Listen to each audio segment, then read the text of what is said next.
여러분들 그 삼위일체라는 말을 들어보셨죠? 그 삼위가 성부 하나님이시죠. 성자 예수님이시죠. 성령.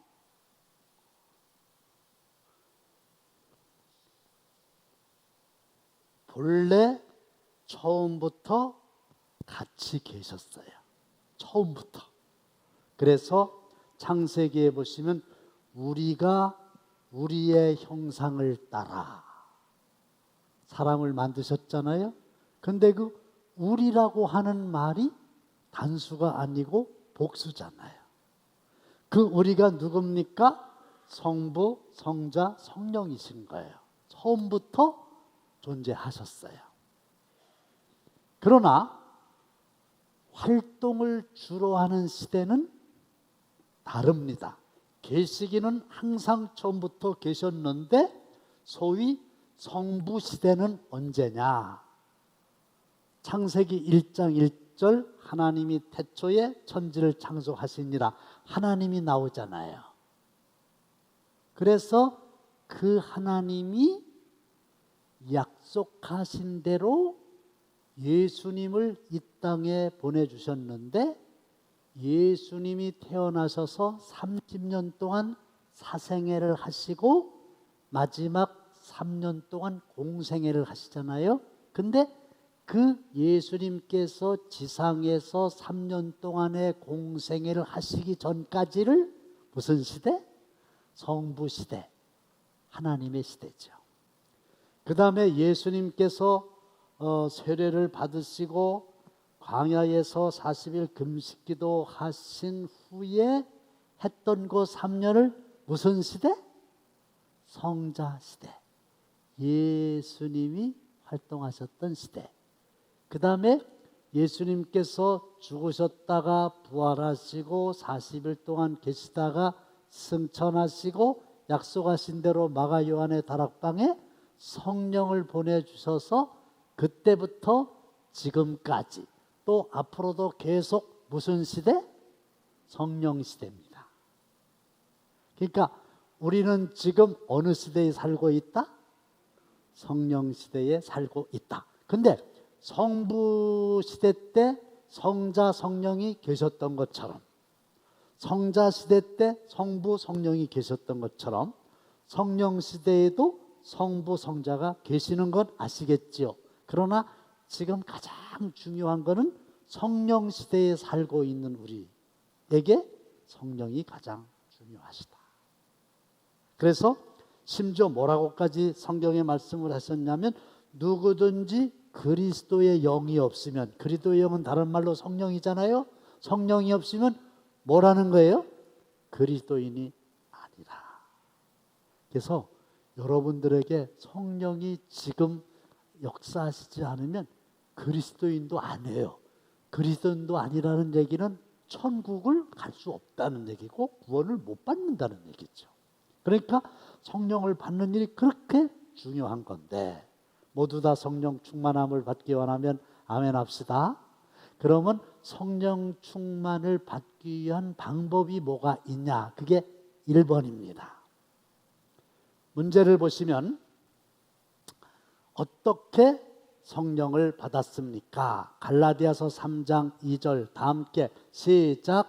내가 너희에게서 다만 이것을 알려 하노니 너희가 성령을 받은 것이 율법의 행위로냐 혹은 듣고 믿음으로냐. 자, 둘 중에 하나입니다. 답부터 얘기해 보실까요? 성령을 받은 게 율법의 행위로 말미암아 성령을 받은 겁니까? 하나님의 말씀을 듣고 믿음으로 받은 겁니까? 그렇습니다. 행위로 받는 게 아닙니다. 그 다음에 갈라디아서 3장 5절 시작. 너희에게 성령을 주시고 너희 가운데서 능력을 행하시는 이의 일이 율법의 행위에서냐 혹은 듣고 믿음에서냐. 답은 뭐예요?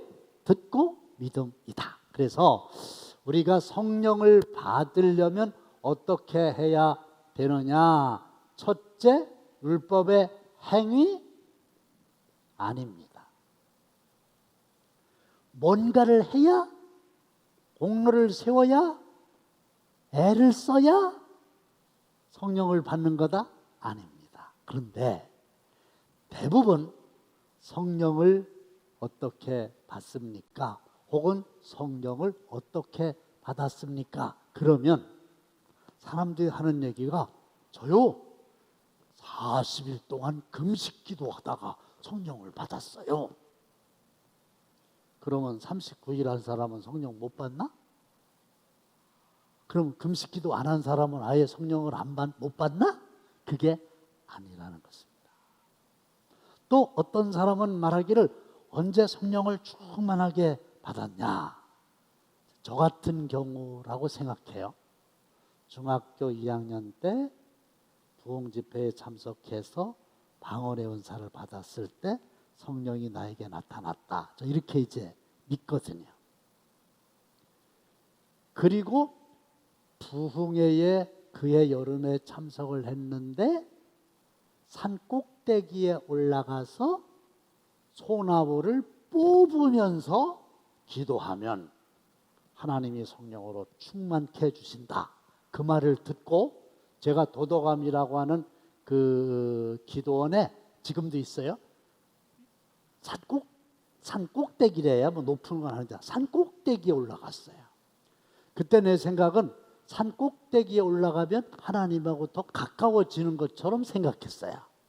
그리고 마침 소나무가 있더라고요. 소나무를 뽑으면서 기도해야 된다 그래갖고 조그만 소나무니까 붙들고 막 기도하는데 이게 쏙 뽑혀졌어요.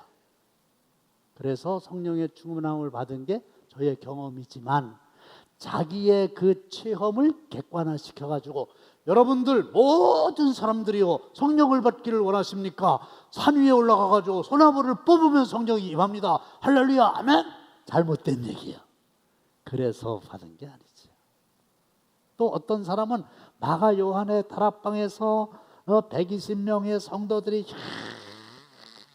열심으로 기도하여 그게 행위잖아요. 성령을 받았다? 그것도 아니에요. 뭐예요? 하나님의 말씀을 따라합시다. 듣고 그 다음에 뭐죠? 믿고 하나님의 말씀을 믿고 뭘 믿어요? 성령이 계시다는 걸 믿고 그렇죠?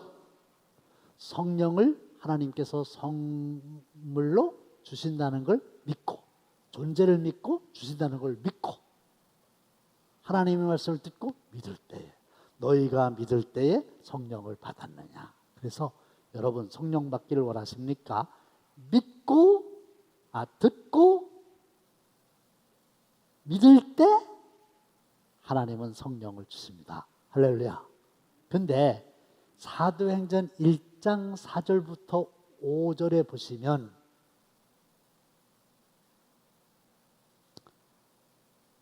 예수님께서 승천하시기 전에 무슨 말씀을 하셨느냐? 아버지께서 약속하신 것을 기다리라. 그 약속하신 게 뭐예요? 성령입니다. 그리고 너희는 몇 날이 못되어 성령으로 세례를 받으리라. 받으리라가 뭐예요? 약속이잖아요. 그래서 우리가 성령을 받았다면 그것은 하나님의 약속을 하나님이 지키셨기 때문에 받은 것이지 우리가 무슨 공로를 세워가지고 그 행위로 받은 게 아님을 믿으시기를 바랍니다. 그렇다고 금식기도 40일 한 사람을 폄하하는 건 아니에요. 그러나 그 행위 때문에 공로 때문에 열심 때문에 성령 받은 거 아니다. 요거를 이제 분명히 해야 되겠죠. 그러니까 그 사도행전에 보면 시몬이라고 하는 마술사가 바울이 성령으로 말미암아 능력을 행하는 걸 보고 아유 나도 좀 저렇게 하고 싶다. 그래갖고 돈을 얼마 줄 테니까 그 성령을 나한테 임하게 해달라. 이럴 때 심한 책망을 받은 거 아시죠?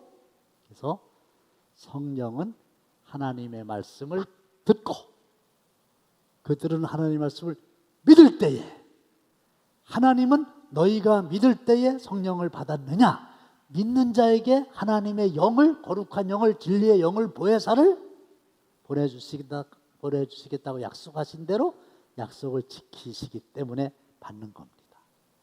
그게 1번의 핵심적인 요지죠. 2번, 아브라함과 율법의 관계에서 주는 교훈은 무엇입니까? 갈라디아서 3장 17절 다 함께 시작.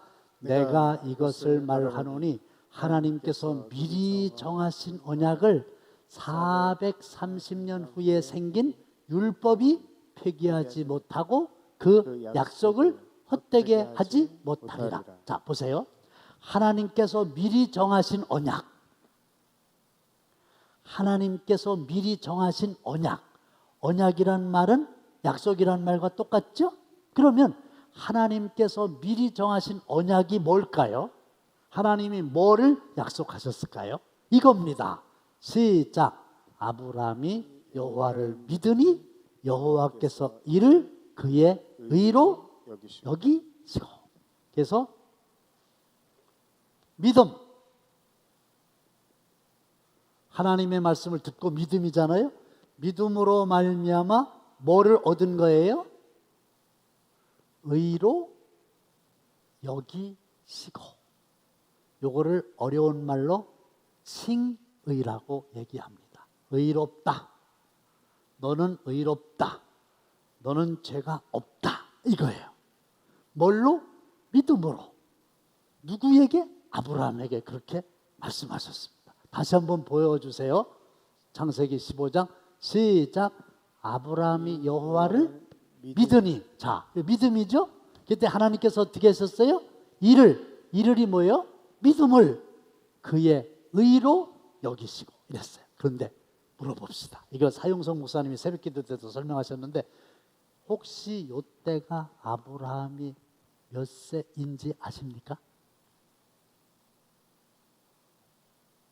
사용성 목사님 몇 세? 75세죠. 75세. 하나님이 아브라함에게 나타나셨어요. 그래가지고 그 아브라함이 여호와를 믿었어요. 그랬더니 75세 때에 이미 그 믿음을 보시고 아브라함을 의로운 자라 이렇게 칭하셨어요. 그런데 이 아브라함이 나중에 이름을 아브라함으로 바꾸잖아요. 율법의 행위인 할례를 받습니다. 할례를 받아요. 몇 세 때 받았습니까? 좋아요. 그러면 창세기 보여주세요. 창세기 보여주기 전에 갈라디아서 있죠? 시작. 아브라함이 하나님을 믿음에 그것을 그에게 의로 정하셨다 함과 같으니라. 이게 창세기 15장 6절에 있는 말씀하고 똑같죠? 75세 때 이렇게 한 겁니다. 그 다음에 창세기 17장 24절 시작. 아브라함이 그의 포피를 벤 때는 99세였고, 포피를 벤 게 할례를 받은 거를 가리키는 말이거든요. 그러니까 할례를 받아서 의로운 자가 됐다? 아니죠. 적어도 할례를 받기 14년 전인 75세 때에 이미 아브라함은 믿음으로 하나님으로부터 의롭다함을 얻은 거라니까요. 그리고 14년 후에 할례를 받았다니까. 그러니까 할례를 받은 것은 의롭다함을 얻기 위한 전제 조건이 아니라는 거죠. 전제 조건은 믿음이라는 것이죠. 자, 그러면서 그 하나님께서 미리 정하신 언약이 뭐냐? 믿으면 의롭다함을 얻는다. 이게 하나님께서 정하신 언약이에요. 미리 정하셨어요. 그 다음에 다시 430년 나오는 거 보여주세요. 갈라디아서 처음 거 430년 나오는 거. 응? 보세요. 하나님께서 미리 정하신 언약을 요걸 알았죠? 믿음으로 의롭다를 받는다. 이것을 430년 후에 생긴 율법이, 그러니까 하나님이 언약을 먼저 하시고 몇 년 후에 율법이 생긴 거예요? 430년 후에 뭐가 생긴 거예요? 율법이 생긴 거잖아요. 언약이 먼저였고 아브라함 75세 때고, 보세요. 아브라함, 이삭, 야곱, 요셉이 애굽 나라의 국무총리가 되고 그의 가족이 또 애굽 고센 땅으로 이주하고 모세를 통해서 하나님께서 출애굽을 시키고, 모세 때에 무슨 산에서? 시내산에서 하나님께서 이스라엘 백성들에게 뭘 주셨다? 뭘 주셨다? 십계명을 주셨죠? 십계명을 비롯한 율법을 주신 거예요. 그러니까 이미 언약이 먼저 있었어요. 아브라함이 믿음으로 의롭다함을 받았다니까요. 그리고 율법은 430년 후에 율법이 주어진 거예요. 그러니까 하는 얘기가 뭐냐면 430년 후에 주어진 이 율법이 언약을 헛되게 할 수 있냐? 못한다. 언약을 폐기할 수 있냐? 못한다. 왜? 이게 먼저니까. 나중에 생긴 율법이 먼저 있었던 하나님의 언약을 헛되게 할 수 없다. 이게 유효하다. 믿으면 아멘 합시다. 할렐루야. 그래서 아브라함과 율법의 관계에서 주는 교훈이 뭐냐? 맨 밑에 보시면 후에 생긴 율법이 약속을 폐기하지 못합니다. 후에 생긴 율법이 몇 년 후에? 430년 후에 약속을 헛되게 하지 못합니다. 그럼 목사님 그게 어디 있습니까? 다시 한번 430년 나온 거 보여주세요. 방송실 빨리 시작. 430년 후에 생긴 율법이 폐기하지 못하고, 뭐를 폐기하지 못하는 거예요? 미리 정하신 언약을 폐기하지 못하는 거예요. 그리고 그 약속을, 언약이잖아요, 헛되게 하지 못하는 거예요. 그래서 이 율법이 언약을 헛되게 할 수 없다는 얘기예요. 그러니까 이 언약이 유효하다는 것이죠. 그게 뭐예요? 믿음으로 의롭다함을 받는다는 거죠. 이게 기독교의 본질에서 굉장히 중요한 겁니다. 3번으로 넘어갔습니다. 복과 저주 3장 9절로 10절 다 함께 시작. 그러므로 믿음으로 말미암은 자는 믿음이 있는 아브라함과 함께 복을 받느니라. 무릇 율법 행위에 속한 자들은 저주 아래 있나니 기록된 바 누구든지 율법책에 기록된 대로 모든 일을 항상 행하지 아니하는 자는 저주 아래 있는 자라 하였습니다. 그대로 두세요. 보세요. 믿음으로 말미암은 자는,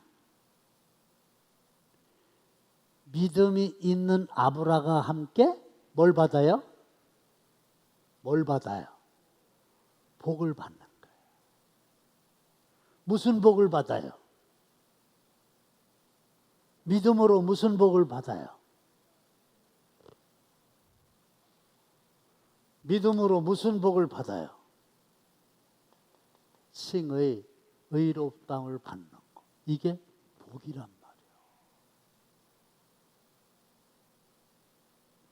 그런데 반대로 율법 행위에 속한 자들은 행위, 공로를 인해서 의로워질 수 있다. 이렇게 믿는 사람들은 복을 받는 게 아니라 뭘 받아요? 저주를 받아요. 왜 저주를 받나요? 누구든지 율법책에 기록된 대로, 따라합시다, 모든 일을, 다 함께 모든 일을 항상, 그러니까 율법을 지켜서 의롭다함을 받는 사람들은 모든 일에 율법을 지켜야 돼요. 그리고 항상 지켜야 돼요. 어제 지켰는데 오늘 못 지켰다, 소용없다는 얘기지. 항상 지켜야 되니까. 그리고 100가지 중에 99가지를 지키고 한 가지를 못 지켰다, 소용없지. 모든 일에 다 해야 되니까. 그러니까 다시 말씀드리면 모든 사람들은 모든 일을 항상 율법이 요구하는 대로 행할 수 없어요. 없으니까 의롭다함을 얻지 못하는 거지요. 그러면 죄 가운데 있는 거지요. 그러니까 그런 사람들은 저주 아래 있는 거지. 그런데 우리가요 참 잘 오셨어요. 이제 불신자가 예수를 믿었어요. 그래서 소위 신앙생활을 시작을 합니다. 그러면 대부분의 사람들이 어떻게 생각을 하느냐 하면 그전에는 교회를 안 다녔을 때에는 술도 먹고 담배도 피우고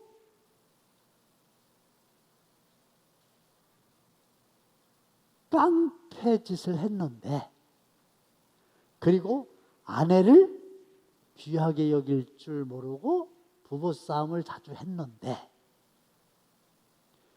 교회를 다니고부터는 담배도 끊고 술도 끊고 속회에서 남들이 하는 걸 이렇게 보니까 아하, 아내를 귀 여기는구나. 그래서 부부싸움도 좀 줄어들었고, 그래서 도덕적으로 윤리적으로 조금 착한 사람이 된 거.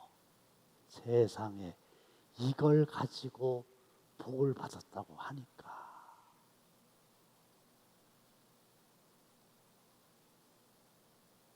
그리고 그건 또 노력을 해야 돼요, 자기가. 그래서 노력을 하다 보니까 좀 나아졌어. 그런 사람들이 하는 얘기가 무슨 얘기인지 알아요? 교회 다녀봐. 뭐 해로운 얘기 하나 들으면 다 이로운 얘기지. 요 정도 수준. 이게 기독교입니까? 이게 아니라는 거예요. 그래서 코로나 때문에 우리가 제대로 모이지도 못하고 또 초기에 신천지에 대해서 많이 이제 유튜브를 통해서 봤잖아요.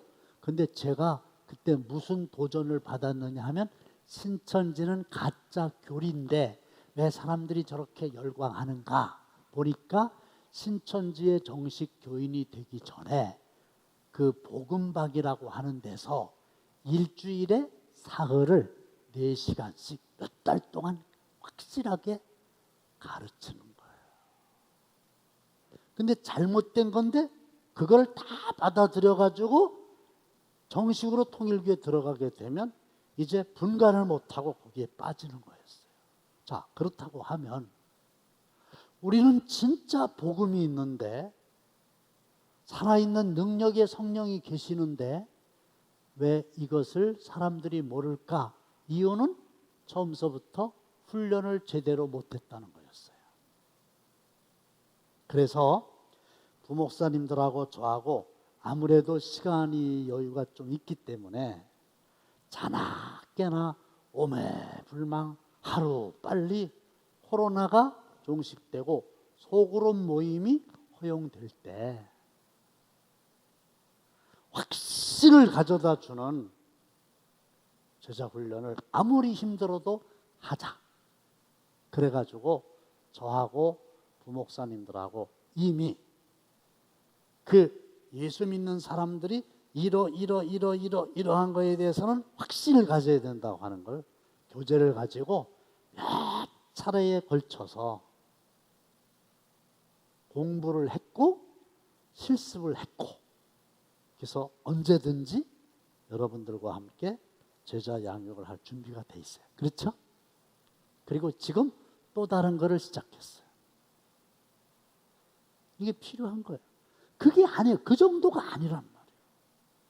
무슨 삶이 조금 좋아지고 이런 정도가 아니란 말이에요. 율법 때문에 도저히 그걸 언제나 항상 모든 일을 행할 수 없어서 죽을 수밖에 없고 죄 가운데 빠질 수밖에 없는 우리를 예수 그리스도를 믿음으로 말미암아 하나님의 약속의 말씀을 믿음으로 말미암아 칭의 의롭게 되었다. 죄를 용서함 받았다. 죄를 졌는데 용서만 받은 거예요. 이게 칭의라고 하는 건 법적 용어라니까요. 그러니까 이런 걸 얘기하면 좀 이해가 쉽지 않을까 싶은데, 이재명 경기도지사 있잖아요. 이 양반이 선거법 위반 죄에 걸렸어. 1심에서 무죄가 나왔는데 2심에서 300만 원 벌금이 나왔어요. 100만 원 이상 벌금을 물게 되면은 지사직을 잃고 5년 동안 피선거권이 제한되는 거예요. 그리고 보궐선거를 해야 되니까 돌려받은 선거자금 38억을 갚아야 되는 거예요. 근데 얼마 전에 대법원 합의체에서 생중계로 방송까지 해가면서 선고가 내려졌죠.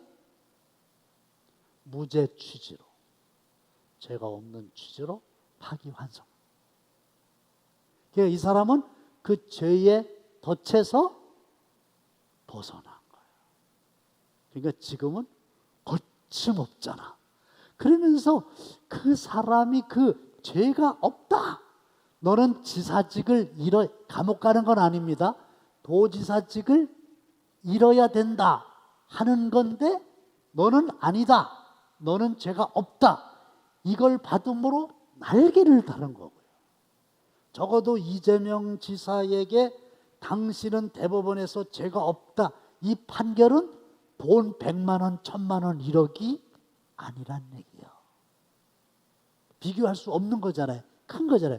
근데 우리는 지사직을 잃는 게 아니라 38억을 물어내야 되는 그 정도가 아니라 죄인으로 태어났기 때문에 죄를 지을 수밖에 없고 율법의 요구를 충족시킬 수밖에 없기 때문에 영원히 멸망할 수밖에 없는데 우리를 믿음으로 말미암아 의롭다 여겨줬으니 이것보다 더 큰 복이 없는 것을 꼭 믿으시기를 주님의 이름으로 축원합니다.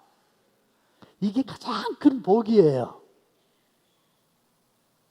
근데 이거를 모르고 이거를 별거 아닌 걸로 알고 이걸 값싼 은혜로 알고 그것과는 비교할 수도 없는 찌질한 거를 더 큰 복으로 여기고 거기에 매달리고 있는 게 너무 안타까운 거예요. 설명이 좀 더 되리라고 봐요. 자, 아시겠죠? 그 다음에 그 율법 행위에 속한 자는 저주 아래 있다. 갈라디아서 5장 3절 다 함께 시작. 내가 할례를 받는 각 사람에게 다시 증언하노니 그는 율법 전체를 행할 의무를 가진다. 여기서 할례를 받는 각 사람, 할례를 갖는 각 사람을 뭐라고 그래요? 율법주의자라고 그러죠. 선한 행위로 말미암아 구원을 받을 수 있다는 거지. 행위로 성령을 받을 수 있고 행위로 의롭다함을 얻을 수 있다고 하는 사람이죠. 그게 할례를 받는 각 사람이에요. 다시 증언한다는 얘기는 반복해서 중요하니까 또다시 얘기하는데 그는 할례자는 율법 전체를 행할 의무를 가졌어요. 근데 의무만 가졌지 율법 전체를 행할 능력이 있다 없다? 예? 전혀 없다. 별짓을 다 해도 율법의 요구를 충족시킬 능력이 아예 없어요. 다시 말하는데 그러니까 제발 사실은 이 갈라디아서를 쓴 사도 바울이 지독한 율법주의자였습니다. 과거에. 그렇죠? 나는 바리새인이요 그랬잖아요. 율법의 의로는 흠이 없는 자다. 그렇게 알았는데 그게 잘못된 거였어요. 무슨 이 율법을 지켜서 자기가 흠이 없는 사람입니까? 나중에 복음을 알게 되고 나서 하는 얘기가 죄인 중에 괴수라는 걸 고백하잖아요.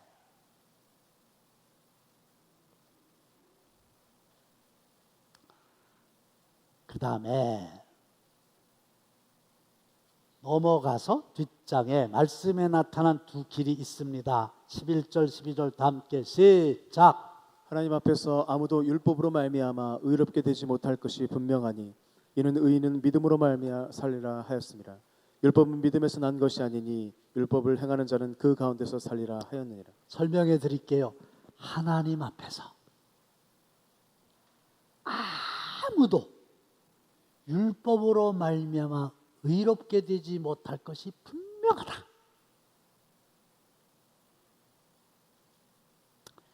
그러니까 오해 없으시기를 바라는데 아직도 우리가 잘못 알고 있는 게 뭐냐 하면 교회에서 신앙생활 하면서 행여나 마음속에 나는 11조를 많이 하거든. 그래서 나는 새벽 기도를 열심히 하거든. 그래서 나는 봉사를 많이 하거든. 나만큼 많이 봉사하는 사람이 있으면 나와봐. 그래서 어떻다는 거예요? 그 열심으로 봉사하는 거, 그 헌금 제대로 많이 하는 거, 또 뭐라 했죠? 새벽기도 열심히 하는 거, 그게 필요 없다는 얘기 아니에요. 그거 열심히 하는 사람 손가락질 하라는 얘기가 아니에요. 그거 해야 돼요. 그러나 그걸 하는 사람이 나는 그걸 잘하거든. 근데 너는 뭐야? 그럴 때 하는 얘기가 네가 그걸 잘해서 뭘 어떻게 하겠느냐는 거예요. 그걸 자랑할 만한 것이 못 되는 거예요. 은근히 자기의 그 행위를 하나님 앞에서가 아니라 사람 앞에서 드러내고 인정받으려고 그러고 과시하고 이래가지고 복음의 장애물이 될 수 있어요. 지난번에도 제가 말씀을 드렸었는데요. 대전에서 목회할 때 어떤 현직 의사가 의사의 의사 교회를 설립했어요. 의사가 교회를 만들었다고. 무슨 얘기요? 자기 돈으로 건물을 산 거예요. 자기 개인 돈으로 건물을 산 거예요. 그리고 자기가 중심이 돼서 몇몇 사람들을 모은 거예요. 그래서 교단에 등록을 해서 교회가 된 거예요. 그 교회 이름이 뗏목교회예요.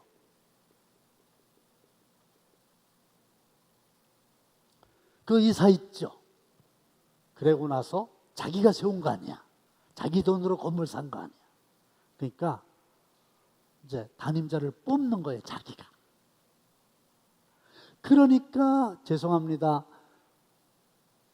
시내에 있는 교회에다가 건물도 있겠다, 돈 있는 사람도 몇 명 있겠다. 그러니까 여러 사람이 지원을 했을 거 아니야.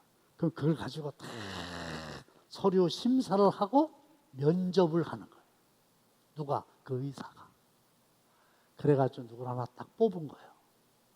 당신 뗏목교회에서 목회해. 근데 뭐가 문제인지 알아요? 이 사람의 비위를 건드리면 거기서 견디질 못해서 쫓아내는 거예요. 왜? 자기가 주인이니까. 자기가 돈 냈으니까. 자기가 설립했으니까. 자기의 공로가 있으니까. 그래가지고요. 이 뗏목교회가 도무지 되지를 않아. 그래서 그때 무슨 얘기가 나왔는지 아세요? 그 뗏목교회가 제대로 되려고 하면 그 사람이 없어져야 된다. 이건 아주 그 극단적인 예입니다. 그 사람이 없어져야 돼요. 왜? 자기가 행위로 의롭다는 거예요. 자기가 그렇게 생각하는 거예요. 그러면서 비난하고 목사님 그렇게 하면 안 됩니다. 설교를 그렇게 하면 됩니까? 아이고 마음에 안 듭니다. 가세요. 이 짓을 하는 거예요. 뗏목교회가 홍수에 떠내려가 버렸어요. 무슨 뜻인지 아시겠죠? 이걸 조심해야 돼요. 바리새인들이 그게 문제예요. 그러면 헌금을 많이 하고 교회에서 열심히 봉사하는 게 잘못된 거냐? 그거 해야 돼요. 해야 되는데 그게 자기를 의롭게 하는 게 아니라는 걸 알아야 돼요. 조금 이따 더 설명해 드릴게요. 그게 굉장한 문제예요. 자, 그 다음에 행함으로 이루어지는 길이 있어요. 그렇죠? 그건 사람 앞에서 하는 겁니다. 그런데 또 하나 길이 있어요. 뭐예요? 믿음으로 이루어지는 길이 있어요. 그건 뭐예요? 하나님 앞에서죠. 똑같은 얘기를 하는 거예요. 그래서 율법의 행위로 이루어질 수 있는 사람은 아무도 없다. 오직 믿음으로만 이루어질 수 있다. 다만 여기가 중요한 겁니다.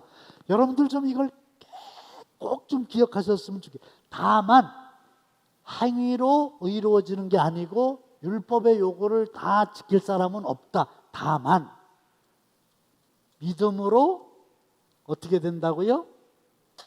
이루어진다 그랬죠? 그래서 저와 여러분들은 하나님의 말씀을 듣고 하나님의 말씀을 믿음으로 하나님은 약속하신 대로 우리를 의로운 자라고 여겨주셨고 성령을 선물로 주셨어요. 믿으면 아멘 합시다. 그래서 믿음으로 의로운 사람이 먼저 된 거예요. 그러니까 이재명 지사가 노력해서 그렇게 된 게 아니라 어쨌든 대법원에서 무죄라고 했으니까 너무 고맙잖아요. 그죠? 감사하잖아요. 그러니까 나는 죄가 없어 이렇게 교만하면 끝나는 거고 하나님이 나에게 기회를 주셨구나. 그 사람은 예수 안 믿는 사람이니까 법원에서 이렇게 해줘서 참 고맙구나.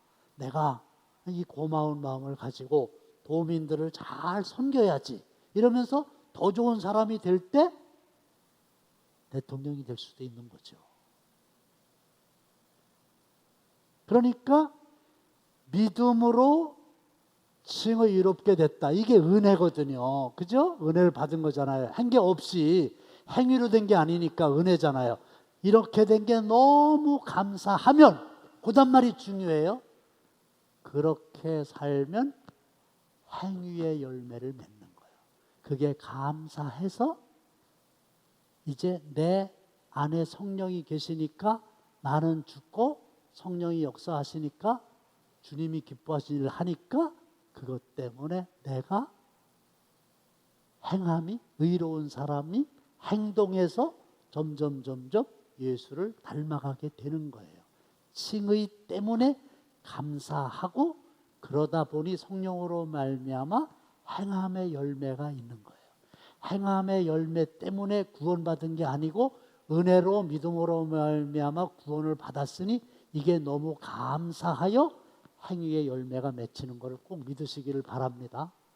그래서 행위의 열매가 맺혔다 할지라도 이거는 자기의 능력이 아니라 하나님의 은혜로 의롭다함을 받게 된 거고 성령께서 나를 지배하셔서 내가 예수를 닮은 사람이 되니까 먹든지 마시든지 무엇을 하든지 다 하나님께 영광을 돌려라. 믿으면 아멘 합시다. 요거예요. 그 다음에 부지런히 갑시다. 대답을 좀 해주시면 좋아요. 왜냐하면 마스크를 쓰셔갖고 좀 무서워요. 웃지도 않고 말도 안 하고 이렇게 째려보니까 여러 사람이 그건 좀 무섭지. 그러니까 마스크는 쓰셨지만 대답을 좀 해주세요. 5번 예수님의 속량오려는 두 가지 결과가 있어요. 시작. 그리스도께서 우리를 위하여 저주를 받은 바 되사 율법의 저주에서 우리를 속량하셨으니 기록된 바 나무에 달린 자마다 저주 아래에 있는 자라 하였음이라. 이는 그리스도 예수 안에서 아브라함의 복이 이방인에게 미치게 하고 또 우리로 하여금 믿음으로 말미암아 성령의 약속을 받게 하라 합니다. 설명해 드릴게요. 그리스도께서 누구를 위하여? 우리를 위하여. 뭐를 받으셨어요? 대답을 해야 안 무섭다니까. 뭘 받으셨어요? 저주를 받으셨죠? 목사님, 예수님께서 저주를 받으셨어요? 예, 저주 받으셨어요. 그러면 왜 예수님께서 저주를 받으셨다고 했나요? 이유가 있잖아요. 율법의 저주에서 우리를 속량하셨어요. 예수님이 저주를 받아서 율법의 저주에서, 율법의 저주는 뭐예요? 행함으로 의롭다움을 받지 못하니까 멸망할 수밖에 없잖아요. 거기에서 우리를 속량하셨다 그랬어요. 그 다음에 기록이 돼 있는데 나무에 달린 자마다 저주 아래에 있는 자라. 여기서 나무에 달린 자가 뭐 한 사람을 가리키는 말일까요? 나무에 달린 자. 나무에 달린 자. 십자가에 달린 자가 저주받은 거예요. 그렇잖아요. 사형을 언도받아가지고 십자가에서 처형을 당한 거예요. 그게 성경에 뭐라고 돼 있냐면 나무에 달린 자마다 저주 아래에 있는 자라 이렇게 돼 있어요. 근데 예수님께서 나무에 달리셨잖아. 그게 저주를 받으신 거지. 근데 저주를 받으신 게 왜 저주를 받으셨나? 율법의 저주에서 우리를 속량하시기 위해서 그렇게 된 거예요. 속량이라고 하는 말이 뭐예요?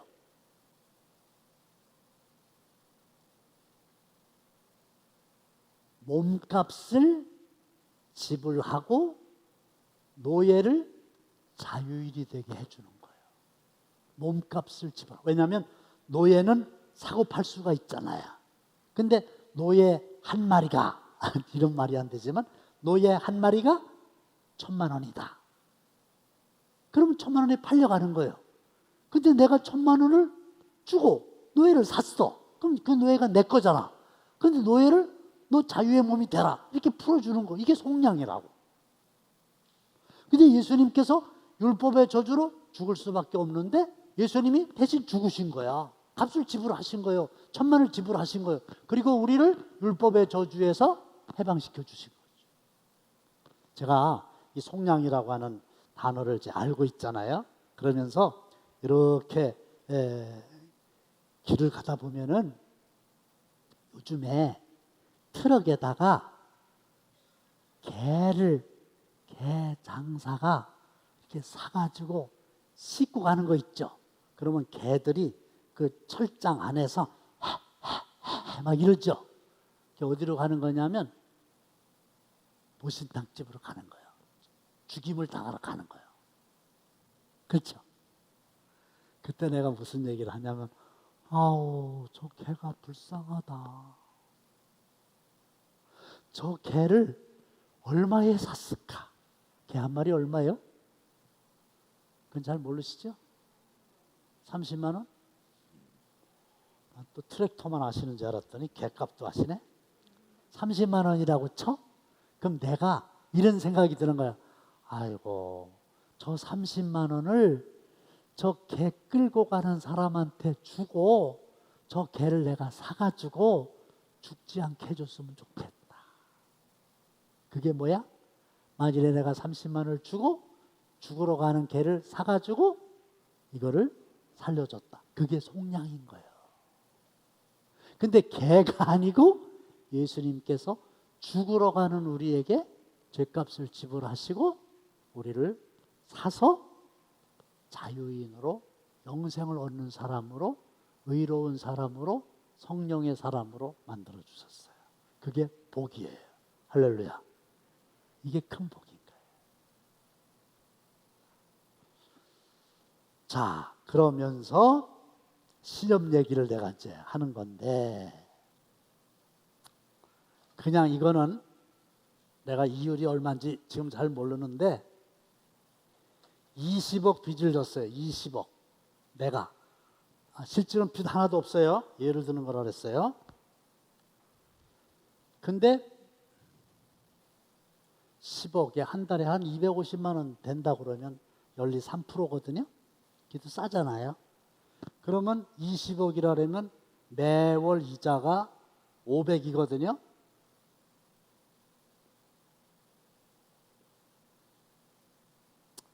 뭐 내가가 아니라 여러분들 중에 20억 빚을 져가지고 한 달에 이자만 500만 원을 내야 돼요. 또 재력가는 이것도 감당할 수 있겠는데. 나라고 칩시다. 나. 그러면 저는요, 죽었다 깨나도 20억을 갚을 수 있다 없다? 어떻게 갚아요 20억을? 무슨 수로 20억을 갚냐고. 이자만 매달 500만 원인데 갚을 길이 없는 거예요. 뭐 별짓을 다 해도 방법이 없어요. 안 되는 거예요. 제 능력으로는 안 돼. 그런데 나를 사랑하는 어떤 분이, 재력이 있는 어떤 분이, 예를 들어서 내가 진 빚을 시접에 갚아줬다고 치면 나는 빚쟁이요? 아니요? 아니죠. 근데 내가 한 일이 있어요? 없어요? 빚 갚았어요? 못 갚았잖아요. 내 능력으로 안 되잖아. 근데 그분이 능력이 있고 그분이 나를 사랑하셔서 대신 갚아주셨어. 그래서 나는 빚쟁이가 아니야. 너무 감사하죠? 이게 뭐냐면 빚을 졌다, 죄를 졌다 이러잖아. 내 행위로는 죄를 짓지 않을 수가 없어. 죄인이야. 예수님이 나를 사랑하시고 능력이 계셔서 20억을 갚아주셨어. 죄값을 치러주셨어. 그게 속량이야. 그래가지고 내가 채무자가 아닌 것처럼 죄인이 아닌 거야. 그 채무자가 아니니까 너무 감사하지요. 그러면 사람이라면 20억을 대신 갚아준 그분을 사랑하고 그분이 원하시는 대로 살려고 하겠죠. 근데 그분이 원하는 대로 살았기 때문에 20억을 갚아준 게 아니라 먼저 20억을 갚아주셨으니까 너무 감사해요. 그분이 전하면 얼른 가야 될 거 아니에요. 이게 율법이냐 복음이냐 시내산이냐 갈보리냐 예수냐 모세냐 행함이냐 믿음이냐 이거거든요. 나는 죄인이다 아니다? 응? 네? 죄인이요? 네? 그러면 예수님께서 십자가에 달려 돌아가신 것도 헛것이 됐지만 내가 지금까지 강의한 것도 다 헛것이 된 거요. 목사님, 죄인이요, 의인이요? 또 이렇게 어렵게 얘기를 해야. 죄인이냐, 의인이냐? 그러면 이렇게 차라리 죄인입니다, 의인입니다 이러지. 뭘 또 복선을 깔아? 죄인이면서 의인입니다. 그런 게 어디 있어? 죄인이면 죄인이고 의인이면 의인이지. 장로님 죄송해요. 죄인이요, 의인이요?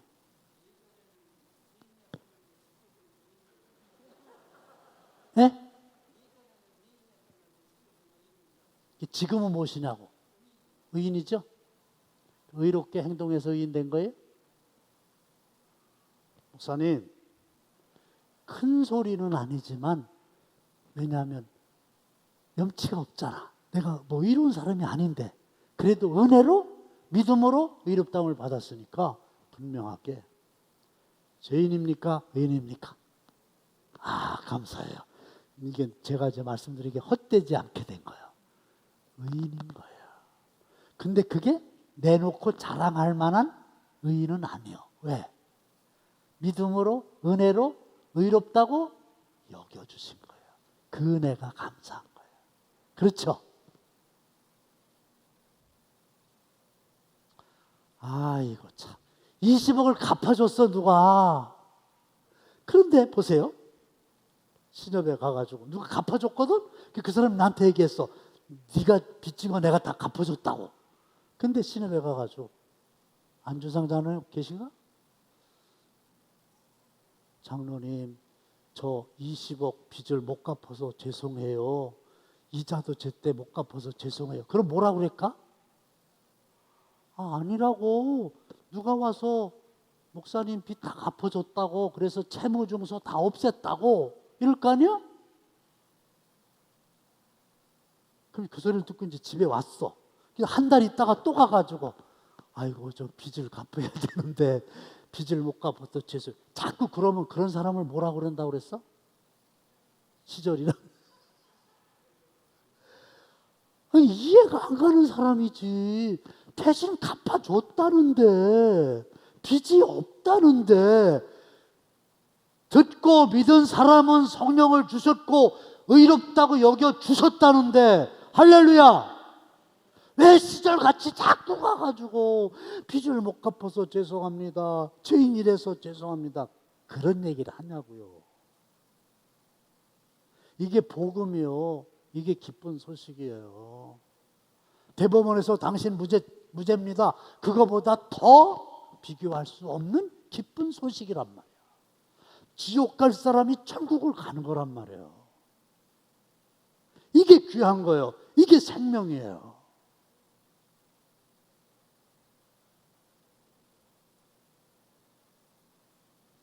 그래서 예수님의 속량으로 일어난 두 가지 결과가 뭐냐면 아브라함의 복을 받은 거예요. 아브라함의 복이 뭐예요? 믿음으로 이뤘다 받은 거잖아요. 그러니까 이거는 이방인들이 받는 거예요. 그렇죠? 율법은 유대인들에게만 있잖아요. 근데 이방인들은 율법이 없잖아요. 그래도 어때요? 믿음으로 의롭다면 받는 거예요. 그러니까 그 복음에 속한 사람들은, 믿음으로 의롭다함을 받은 사람들은 아브라함과 같은, 아브라함이 받은 복을 받은 거예요. 그리고 또 뭐라고 말씀하셨어요? 성령의 약속을 받았어요. 그랬잖아요. 믿음으로 말미암아 성령의 약속을 받게 하려 함이라, 이렇게 돼 있잖아요. 그러니까 성령을 약속받은 거예요. 마지막 결론이 뭐냐? 어리석도다. 3장 1절 다 함께 시작. 어리석도다 갈릴리아 사람들아, 예수 그리스도께서 십자가에 못 박히신 것이 너희 눈앞에 밝히 보이거늘 누가 너희를 꾀더냐. 어리석도다 당진교회 사람들아, 이렇게 받으시면 돼요. 어리석다는 얘기는 분별력이 없다는 거예요. 이해력이 떨어진다는 거예요. 왜 그러냐? 예수 그리스도께서 십자가에 못 박히신 것이 너희 눈앞에 밝히 보이거늘. 왜냐하면 예수님께서 십자가에 달려 돌아가셔서 속량을 하셔서 죄값을 치러서 의롭다함을 받았잖아요. 확실하잖아요. 그런데 누가 너희를 꾀더냐? 누가 꾀었어요? 가만히 들어온 거짓 교사들이 갈라디아 교회 성도들을 꾀은 거예요. 그래가지고 눈이 어두워진 거예요. 그러면서 밝히 보이는데, 제가 설명 여러분들한테 다 해드렸잖아요. 이게 복음의 핵심입니다. 그랬는데 왜 너희를 꾀더냐? 어리석다. 그 다음에 또 있죠? 시작. 너희가 이같이 어리석으냐? 성령으로 시작하였다가 이제는 육체로 마치겠느냐.